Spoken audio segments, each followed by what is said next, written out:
Vamos abrir a palavra de Deus? Irmãos, eu estou com muita expectativa desse sermão, eu nunca ministrei. Eu lia muito sobre essa porção que nós vamos ler nessa noite. Abra aí no capítulo 23, por favor, de Lucas. Evangelho de Jesus Cristo conforme Lucas, capítulo 23. Nós vamos ler nessa noite os versículos 34, 43 e o 46, por favor. Eu quero falar com vocês nessa noite sobre o maior discurso da história. Foram proferidas 7 palavras na cruz. Nessa sexta-feira que passou, nós faríamos o culto, mas cancelamos para cada pastor falar um trechinho. E eu não sabia o que falar, Deus me disse, fale sobre as 7 palavras da cruz. E é sobre isso que eu quero ver com vocês nessa noite. 34 diz assim: contudo, Jesus dizia: Pai, perdoa-lhes, porque não sabem o que fazem. Versículo 43, Jesus lhe respondeu: em verdade te digo, que hoje estarás comigo no paraíso. 46, então Jesus clamou em alta voz: Pai, nas tuas mãos entrego o meu espírito. E dito isso, expirou. Senhor, nós estamos aqui nessa noite, é pelo Senhor, é pela graça do Senhor, é pelo favor do Senhor. E eu quero pedir-te mais uma vez, é culto de ceia, nós vamos cear no final, mas que o Senhor nos fale e que entendamos todo esse mistério aqui diante dessas 7 palavras proferidas na cruz pelo Senhor Jesus. Abençoa os que estão aqui e os que estão em casa. Que seja uma noite de renovo, uma noite de transformação para nós nessa noite. Obrigado pelo Teu Espírito Santo que já está aqui tocando no nosso meio e agindo em nosso favor e dentro de nós. Queremos Te louvar por esse tempo, porque é o Senhor quem nos deu. Oramos e Te bendizemos, Jesus. Jesus amado, fala conosco, é a minha oração em Teu nome. Amém. Amém. Queridos, esses 3 textos que eu li a princípio, eles retratam 3 palavras de Cristo na cruz. Eu quero falar com vocês hoje à noite sobre o maior discurso da história. Eu quero conversar com vocês nessa noite sobre as 7 palavras proferidas por Jesus na cruz. 3 dessas palavras estão descritas pelo evangelista Lucas. Outras 3 palavras foram proferidas pelo evangelista João. E uma palavra por Mateus e Marcos. Aguça. Irmãos, eu fui tão tocado por isso aqui, ao escrever essas coisas todas, e será bendito para você e para a minha vida nessa noite. A primeira palavra foi lida por nós em Lucas 23, 34. Jesus disse assim: Pai, perdoa-lhes, pois não sabem o que fazem. A primeira palavra é a palavra do perdão. Jesus já havia sido esmurrado e cuspido na noite anterior no Sinédrio. Depois ele é levado ao pretório romano e ali ele é espancado cruelmente. E vocês sabem muito bem o que é um açoite romano. A pessoa era amarrada e debruçada sobre um tronco, sem roupas. E à medida que esses açoites ou esse açoite pegava no corpo, carnes iam sendo arrancadas. Porque na ponta dessas tiras havia estanho de ossos e de chumbo. E à medida que isso batia junto com os ossos e com o estanho de chumbo, pedaços de carne iam sendo arrancados. Muitos homens morriam nesse suplício. A despeito dessa crueldade, Jesus ainda vai para a cruz, carregando uma lenha, um pedaço pesado de madeira sobre as costas. O natural de qualquer ser humano seria revolta e seria ira. Mas ele, tendo o poder nas mãos, em uma só palavra poderia condenar todas aquelas pessoas. Mas no meio de dores terríveis, a primeira palavra que brota dos lábios de Jesus é o perdão. Perdoa-lhes, porque eles não sabem o que fazem. Irmãos, eu aprendi 3 coisas aqui. A primeira, Jesus não paga o mal com o mal. Segunda, ele pede ao Pai para perdoar aqueles que tramam a sua morte. E terceiro, ele atenua a culpa dos assassinos, dizendo: eles não sabem o que fazem. Há perdão para nós. Há perdão para você que me assiste. Ele poderia condenar-nos, massacrar-nos, mas a primeira palavra que brota da boca do Criador é: perdoa-lhes, porque eles não sabem o que fazem. A segunda palavra está em Lucas 23, 43, que lemos. Jesus disse assim: em verdade vos digo que hoje estarás comigo no paraíso. Se a primeira palavra é a palavra do perdão, a segunda palavra é a palavra da salvação. Hoje estarás comigo no paraíso. Irmãos, este homem certamente foi mudado ao ouvir as palavras de Jesus orando na cruz para perdoar os assassinos. Ali ele reconhece que é pecador. Ali ele reconhece que é culpado. Ali ele reconhece que Jesus é inocente. Ali ele reconhece que está sofrendo pelos seus pecados. E ali ele reconhece que Jesus é inocente. Há 4 verdades sobre isso. A primeira, a salvação que Jesus oferece é certa. Ele diz assim: em verdade te digo. Em verdade te digo. O assunto que Jesus vai tratar aqui, agora, é certo, é seguro. Em verdade eu digo a vocês, irmão, a salvação é certa, a salvação é segura. Segundo, a salvação que Jesus oferece é imediata, porque ele diz ao ladrão da cruz: hoje.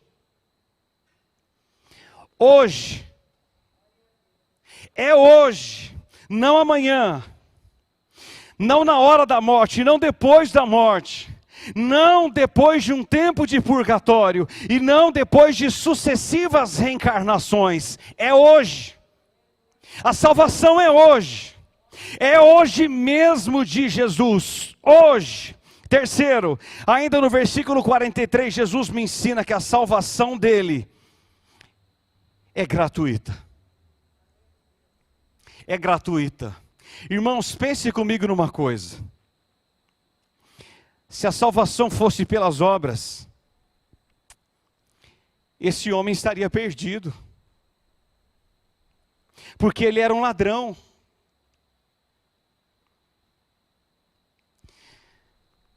Você já pensou nisso? Um homem viver a vida toda no crime, e na hora da morte, ter a oportunidade de ouvir Jesus e se arrepender de seus pecados?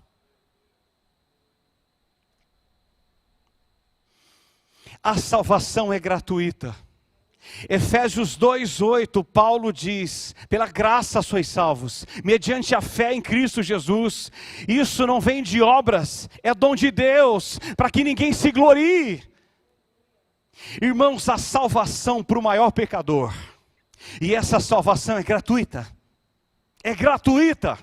Quarto lugar, a salvação que Jesus oferece é comunhão com Ele no paraíso. Hoje estarás comigo no paraíso. Salvação é estar com o Salvador. Salvação é estar com Ele. Com Ele. Há 4 contrastes aqui na vida desse homem. Preste atenção. De manhã o ladrão foi pregado na cruz. À noite ele estava usando uma coroa. De manhã ele era um inimigo de César. À noite era um amigo de Deus. Durante a noite ele foi desprezado pelos homens. À noite ele estava na companhia de anjos. De manhã ele morreu como um criminoso na terra. À noite ele viveu como um cidadão dos céus. Amado, se a primeira palavra é de perdão, a segunda palavra da cruz é sobre salvação. A salvação para o maior dos pecadores, diz o Senhor. Terceira palavra, vá comigo por favor a João capítulo 19. Essa é a terceira palavra de Jesus na cruz. João 19, versículos 26 e 27. Poderia muito bem citá-los, mas vamos ler 26 e 27. Jesus diz assim: vendo Jesus sua mãe, e junto a ela o discípulo amado disse: mulher, eis aí teu filho. Depois disse ao discípulo: eis aí tua mãe.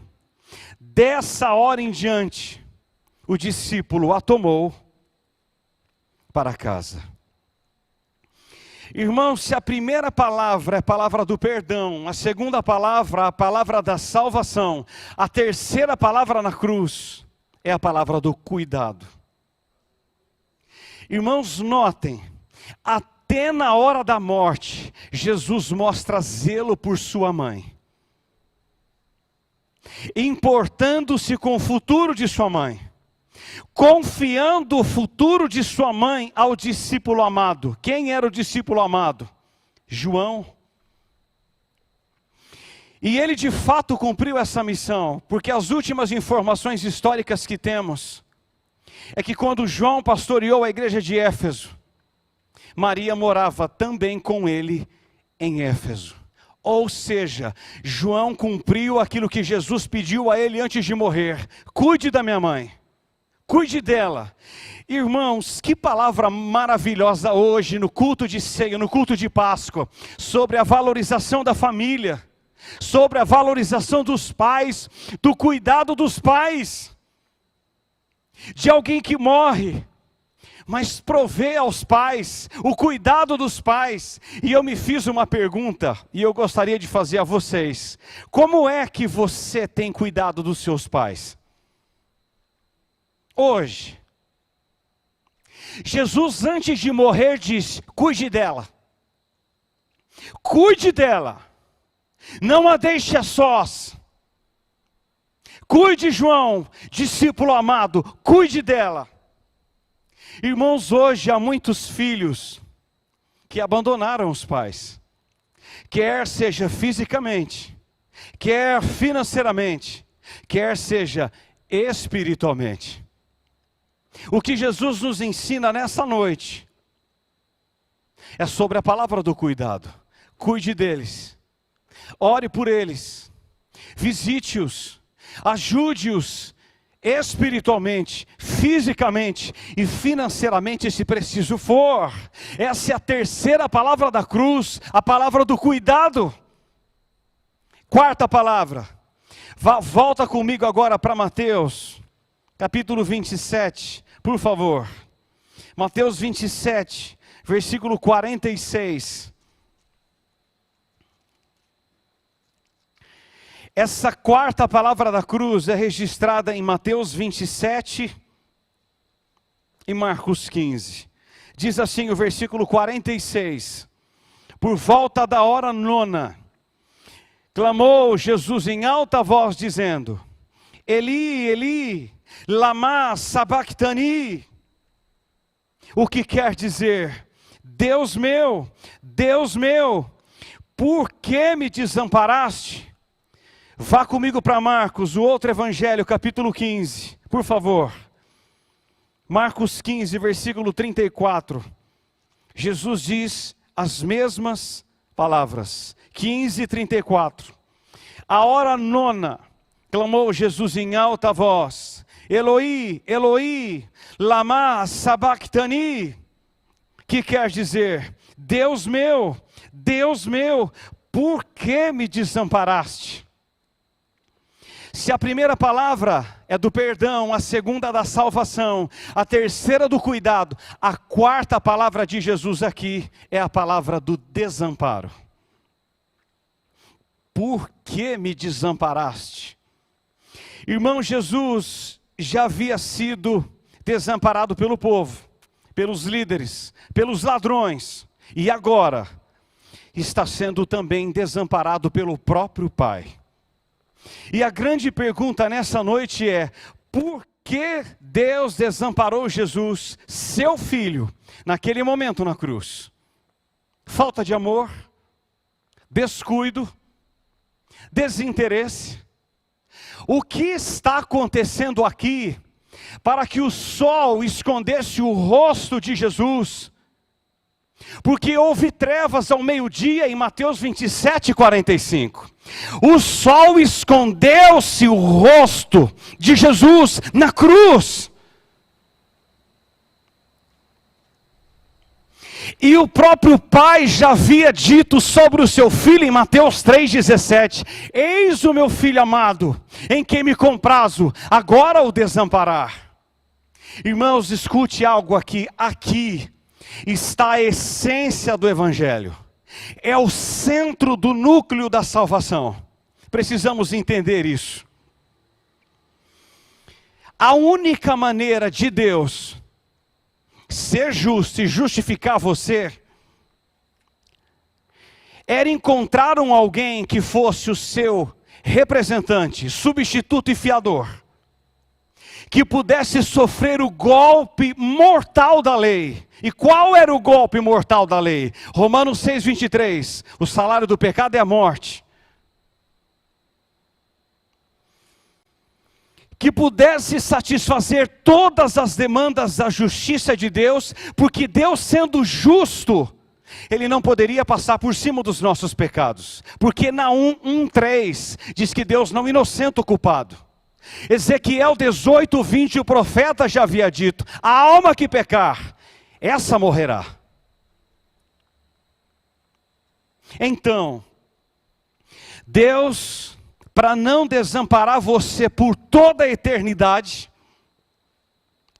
desampara o Filho momentaneamente na cruz, porque os nossos pecados estavam sendo lançados sobre Ele. Diz Isaías 53:10 que o Senhor agradou moê-lo. Agradou o Pai moer Jesus na cruz. Nessa hora, Ele estava sendo desamparado, porque os nossos pecados estavam sobre Ele. Todos os nossos pecados. Se o Pai tivesse amparado o Filho, eu e você estaríamos desamparados por toda a eternidade. Se Jesus tivesse dado ouvidos aos salteadores que disseram: se és o Filho de Deus, desça da cruz e creremos em ti.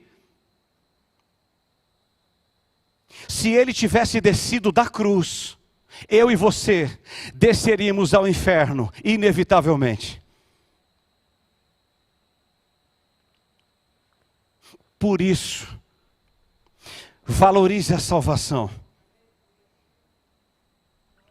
Ela foi gratuita a nós, mas ela custou tudo para Deus, porque Ele deu o melhor, deu Jesus.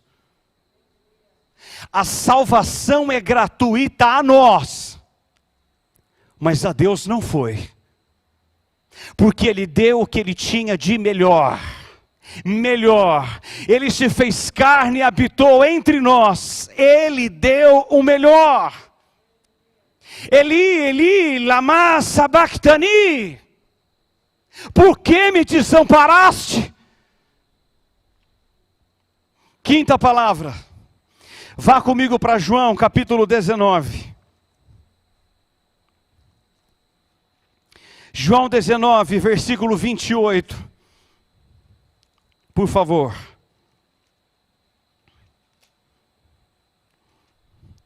Jesus diz: depois Vendo Jesus que tudo já estava consumado, para se cumprir a Escritura, disse: tenho sede. Se a primeira palavra é palavra do perdão, a segunda palavra é palavra de salvação. A terceira palavra de Jesus é sobre o cuidado. A quarta palavra de Jesus é palavra de desamparo. A quinta é a palavra da agonia. Tenho sede. Irmãos, essa declaração, ela retrata tanto a perfeita humanidade de Jesus, quanto a profundidade do sofrimento de Cristo na cruz. Isaías 53:7 nos diz que, como ovelha muda perante os tosquiadores, ele não abriu a boca. Mas agora, com o corpo arruinado, como diz o Salmo 22, dolorido e com a boca ressecada, o Filho de Deus clama: tenho sede. Tenho sede. Isso mostra a nós profunda agonia de Jesus, porque ele já estava pendurado naquela cruz havia 6 horas, passando por sofrimentos sem paralelo. Então um homem levanta um caniço, com uma esponja embebida de vinagre, e aguça ainda mais a sede de Jesus, colocando vinagre na sua boca, porque o vinagre aguça a sede e não mata a sede. Torturaram-no ainda mais. Eu tenho sede de Jesus, e eles o põem vinagre na boca, para maltratá-lo, para torturá-lo ainda mais. Ele suportou toda essa agonia para cumprir cabalmente a vontade do Pai, dando a sua vida em nosso resgate. Se a palavra de agonia, sexta palavra, continue aí em João, agora no versículo 30. Quando, pois, Jesus tomou o vinagre e disse: está consumado. E inclinando a cabeça, rendeu o seu espírito. Se a primeira palavra é palavra do perdão, a segunda palavra é palavra de salvação, a terceira palavra é palavra do cuidado, a quarta palavra é palavra do desamparo, a quinta é a palavra da agonia, a sexta palavra é a palavra da vitória. Está consumado. E vocês sabem muito bem que a língua grega para consumado é tetelestai. Tetelestai é uma palavra de vitória. Porém, irmãos, a palavra grega tetelestai tinha 3 significados. O primeiro deles é missão cumprida. Essa palavra remetia-nos à tarefa que um pai dava a um filho. Quando um pai encarregava a tarefa ao seu filho, o filho, ao concluir a tarefa que o pai o deu, chegava diante do pai e dizia: papai, tetelestai, eu terminei o trabalho que o Senhor me confiou. Ele dizia: meu pai, tetelestai. E da mesma forma, o pai envia Jesus, o seu filho unigênito, ao mundo para cumprir cabalmente todas as demandas da lei por nós, a morrer em nosso lugar, levando sobre o seu corpo, naquele madeiro, todos os nossos pecados, adquirindo para nós eterna redenção. E quando ele termina essa obra, ele olha para o pai e diz: meu pai, tetelestai, a missão está concluída. Ele concluiu, e só ele poderia concluir a missão. Segunda palavra, significado de tetelestai, é um resgate definitivo. Essa é uma palavra comercial. Quando um devedor ia pagar um débito em uma agência bancária, ao saldar toda a dívida, A sua promissória era carimbada. Tetelestai. Está pago. Procuravam um banco. Eles, ao liquidar a promissória, carimbavam. Tetelestai. Quando Cristo foi à cruz, da mesma forma, Ele rasgou todo o escrito de dívida que era contra nós, o encrava na cruz e diz, tetelestai, eles estão quites com a lei, eles não devem mais nada à lei, porque eu paguei toda a dívida, e diz, tetelestai, está pago, louvado seja Deus. Aí nós entendemos Romanos 8:1, que Paulo diz, agora pois, nenhuma condenação há para os que estão em Cristo Jesus. Terceiro lugar, tetelestai ainda significava uma posse definitiva. Era uma palavra imobiliária. Quando uma pessoa comprava um imóvel, ao efetuar todo o pagamento, ela recebia uma escritura definitiva com um carimbo. Tetelestai. Da mesma forma, quando Cristo brada na cruz, tetelestai, Ele está dizendo, meu Pai, meu papai, eu estou entregando a eles uma escritura definitiva, para todo aquele que crê em mim, tem a vida eterna.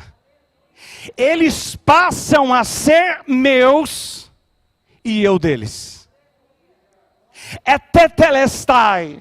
Quando Cristo brada na cruz e diz assim, tetelestai, Ele diz, você passa o direito a ter a vida eterna, por aquilo que eu fiz. Creia em mim, e você hoje à noite tem esse poder de ser salvo por Jesus. É tetelestai, está consumado. Toda a obra eu consumi, eu terminei. E louvado seja o nome de Jesus, porque toda a dívida foi paga, tudo foi feito pelo próprio Filho de Deus. Sétima palavra, volte para Lucas, por favor. O versículo lido, 23, 47. E eu termino essa palavra. 23, 46. Então Jesus clamou em alta voz, Pai, nas tuas mãos entrego o meu espírito. E dito isso, expirou.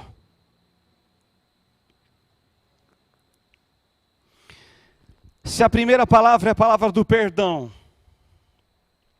a segunda é sobre salvação, a terceira palavra é sobre o cuidado, a quarta palavra é sobre agonia, a quinta palavra é sobre o desamparo, a sexta palavra é a palavra de vitória, a sétima palavra é a palavra de rendição. Nas tuas mãos eu entrego o meu espírito. Irmão, Jesus veio com uma única missão na terra: morrer.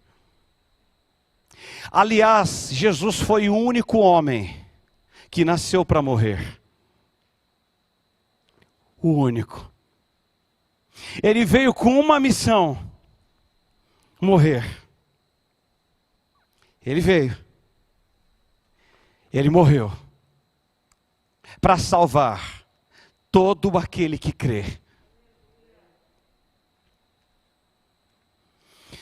Não devemos entender esse brado do versículo 46 como um grito de desespero, não. Mas como uma voz de triunfo de quem estava consumando a obra da redenção ao custo infinito de sua própria morte. Jesus estava consumando ali a sua obra, esmagando a cabeça da serpente, triunfando sobre o diabo e suas hostes, e comprando-nos de volta para Deus. Ele morre como um vencedor. E João 18:10, ele diz, João 10:18, ninguém toma a minha vida, eu espontaneamente a dou, disse-nos o Senhor. Jesus não foi morto, ele deu sua vida voluntariamente. Eu entrego em tuas mãos o meu espírito. E ele se rende. E ele morre.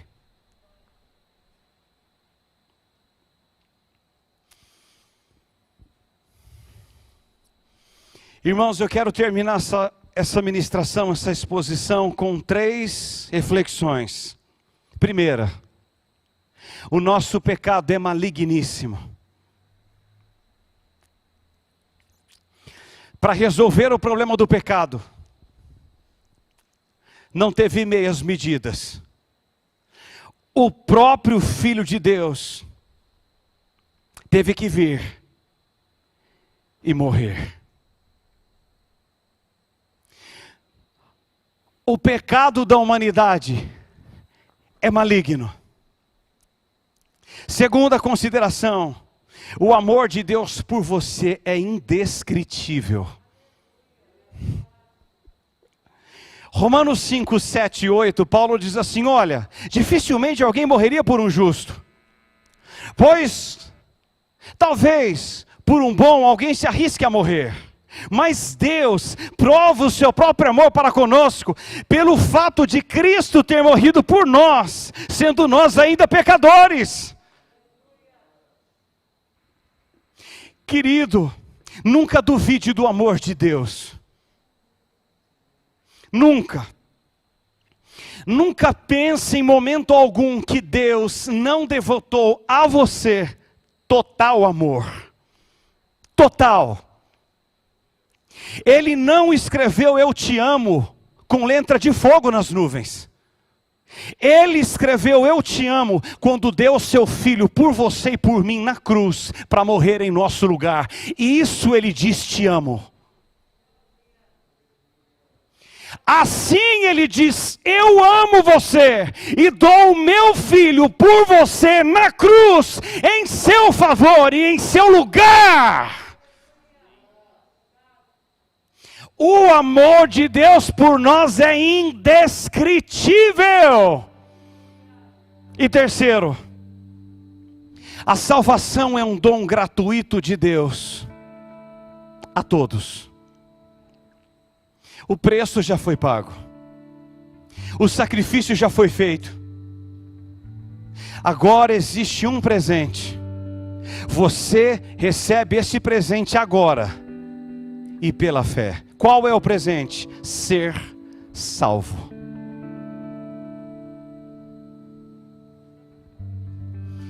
Essa é a tão grande salvação. Irmãos, essas palavras são palavras de deleite para nós. São palavras de bálsamo para nós, de cura para nós.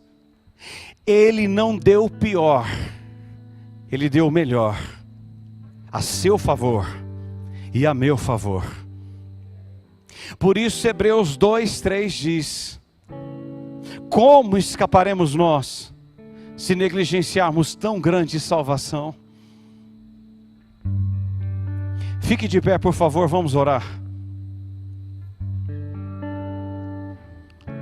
Louvado seja Deus. Grande Senhor. Grande Senhor.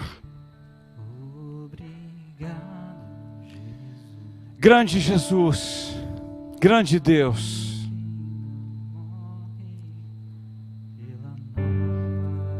Você pode, em alguns poucos minutos, agradecê-lo por aquilo que Ele fez a você nessa noite. Você tem algumas palavras de gratidão nessa noite, é dizer, Pai, o Senhor me amou, porque o Senhor deu o melhor. O Senhor se fez carne, e habitou entre nós para salvar-nos, para redimir-nos,